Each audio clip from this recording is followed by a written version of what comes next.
Meiosis pada tumbuhan lumut dan tumbuhan paku terjadi pada. Terlebih dahulu kita harus mengetahui proses tahapan perkembangan pada tumbuhan lumut dan tumbuhan paku. Adapun untuk tumbuhan paku diawali dari spora, kemudian menjadi protonema. Protonema berkembang menjadi tumbuhan lumut.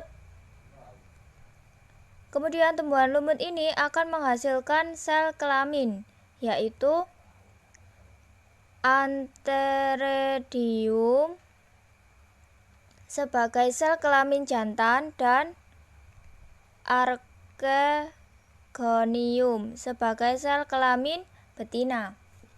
Untuk antheridium akan menghasilkan spermatozoid dan archegonium akan menghasilkan sel telur atau ovum.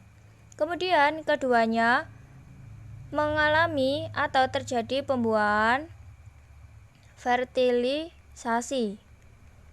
Setelah itu terbentuklah zigot. Dimulai dari zigot ini memiliki kromosom diploid, tapi untuk sebelum-sebelumnya adalah kromosom haploid. Zigot akan berkembang menjadi sporogonium dan menghasilkan sporangium.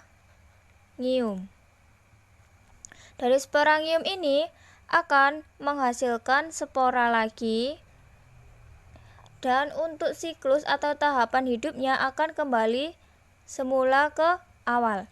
Dan spora ini memiliki kromosom haploid.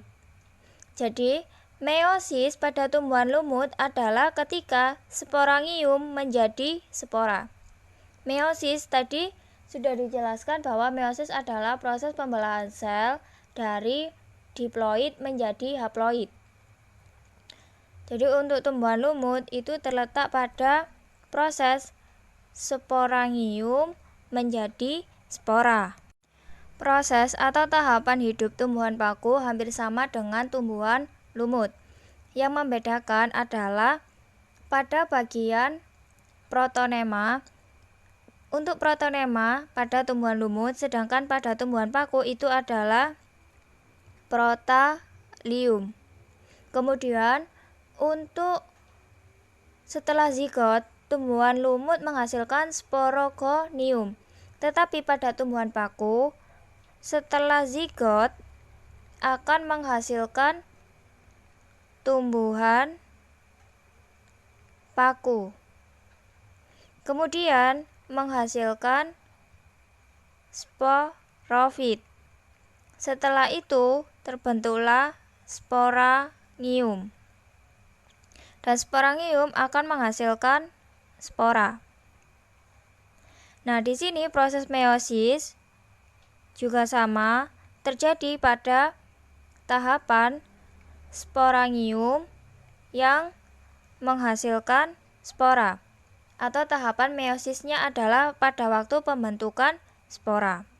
Jadi dapat disimpulkan bahwa meiosis pada tumbuhan lumut dan tumbuhan paku terjadi pada proses pembentukan spora.